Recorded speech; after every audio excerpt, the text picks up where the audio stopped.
After looking at how are blood groups determined, let's try to understand how is sex determined in humans. There are 23 pairs of homologous chromosomes in one human body cell, with the 23rd pair determining the sex of an individual, and it is called sex chromosome. Men have two different sex chromosomes, chromosome X and Y, while women have two X chromosomes. During gamete formation, men produce two types of sperms. On top of 22 autosomes, half of them contain an X chromosome, and the other half contains a Y chromosome. Same as sperms, ova contains 22 autosomes, yet on the other hand, all of them contain an X chromosome on top of that. The sex of human is determined by the type of sperm that fertilize with the ovum. If the ovum is fertilized by a sperm that contains a Y chromosome, it will be a baby boy. Vice versa, if the ovum is fertilized by a sperm that contains the X chromosome, it will be a baby girl. Since the ratio of sperms having X and Y chromosome is 1:1, the chance of having a baby boy or a baby girl for each birth is 50%. So, what do we mean by sex linkage? Both autosomes and sex chromosomes carry genes. Genes on the sex chromosomes and the traits that control are said to be sex-linked. Some sex-linked genes are known to cause genetic disorders in humans. Most of these genes are located on the X chromosome, which is also known as X-linked. With the X chromosome being at least twice as long as the Y chromosome, more genes can be fitted onto the X chromosome. Therefore, Y-linked diseases are very rare. For example, red-green color blindness is an example of an X-linked genetic disorder. People with this disorder have difficulty in distinguishing colors in red and green. It is caused by a recessive allele located on the X chromosome. Since females have two X chromosomes, a female will be red-green color blind only if she has the recessive allele on both X chromosomes. However, male have one X chromosome and one Y chromosome. A male will be red-green color blind even if he has only one recessive allele, which is why red-green color blindness is more common in males. Let's look at how color blindness is being passed on to the offspring, and the probability of offspring being red-green color blind. For case 1, the diagram shows a cross between a red-green color blind man and his wife with normal vision. The red-green color blind father will pass the recessive allele for red-green color blindness only onto his daughter, since he gives them an X chromosome. Although their daughter is a carrier for red-green color blindness, all of their children will have normal vision. As for case 2, it shows a cross between a man with normal vision and his wife who is a carrier of red-green color blindness allele. The mother, who is a carrier, can pass the recessive allele for red-green color blindness onto her daughters and sons. Her daughters will have a 50% chance for being carriers of the gene. However, unfortunately, her sons will have a 50% chance of being red-green color blind. Do you ever wonder how we study inheritance in humans? Although it is not possible to do genetic experiments on humans, we can obtain information about inheritance in humans by studying pedigrees. In a pedigree, males are usually represented by squares and females by circles. Each generation is indicated by a Roman numeral, and each individual is indicated by an Arabic numeral or a name. By tracing the pattern of inheritance of a characteristic through a pedigree, we can find out if the allele for a character is dominant or recessive. It is also possible to predict the chance of appearance of a certain character in the next generation. Let's look at an example. Whether a person have 5 or 6 toes on one foot is controlled by a pair of alleles. The pedigree shows the inheritance of a 6-toed foot in a family. So, how can we deduce from the pedigree if the allele for straight thumb is dominant or recessive? Let's look at how we can do it. Since individual 4 has a straight thumb, he must have received at least one allele for straight thumb from either parents. Since individual 1 and 2 have a hitchhiker's thumb, each of them must possess at least one allele for a hitchhiker's thumb.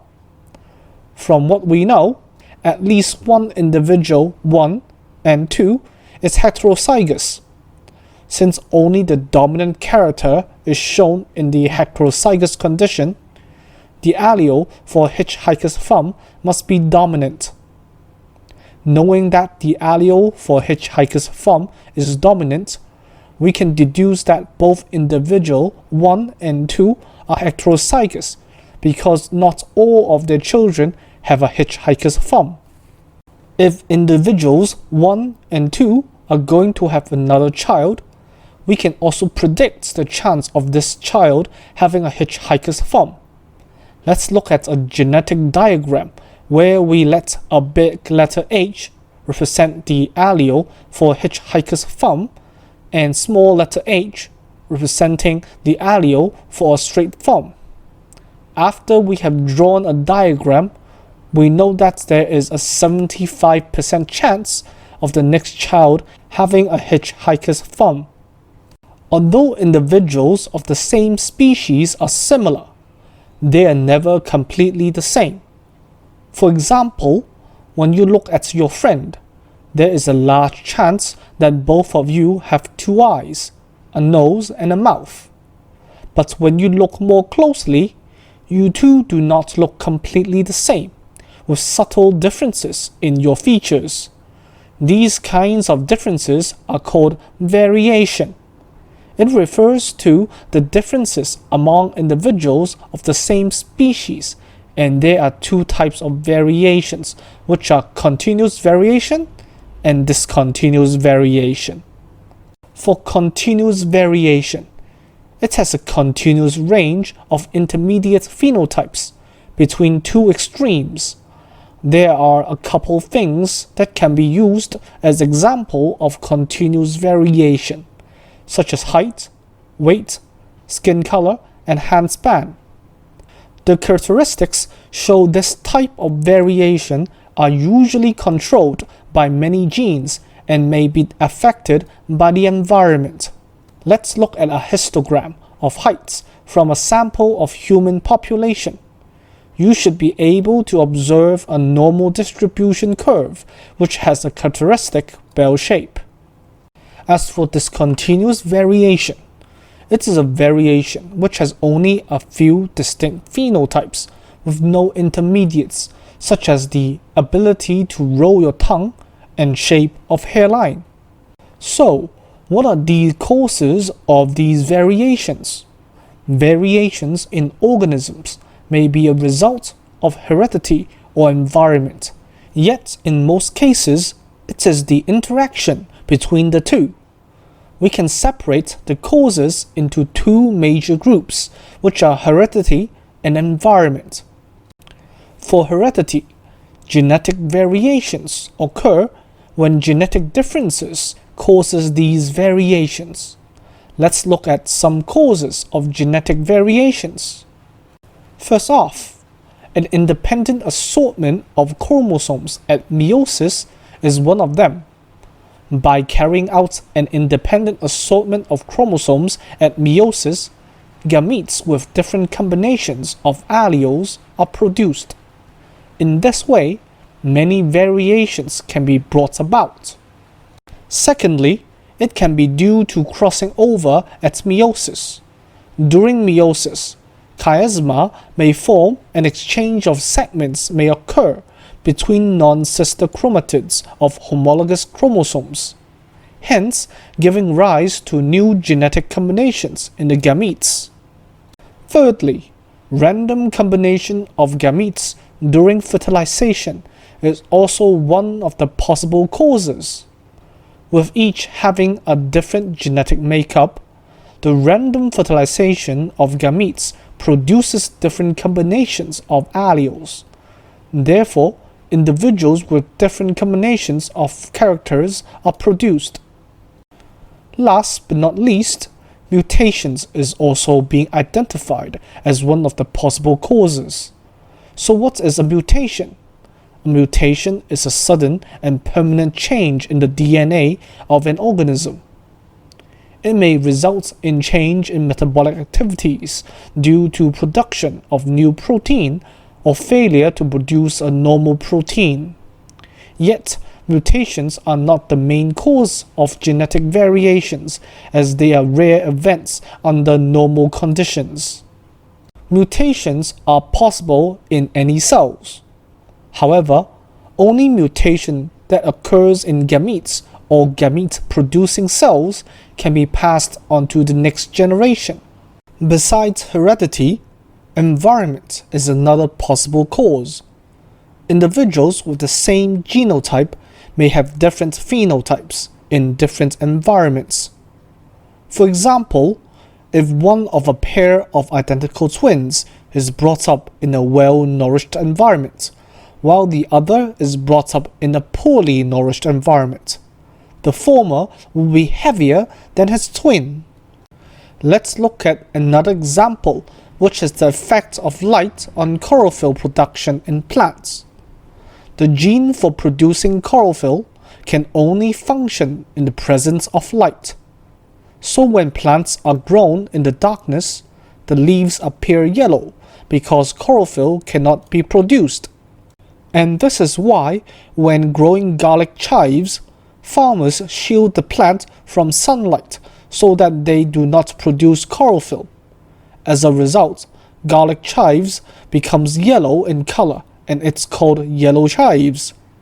However, it is important to know that environmental factors can only affect the development of phenotype but not genotypes. Therefore, these kinds of variations are not inheritable.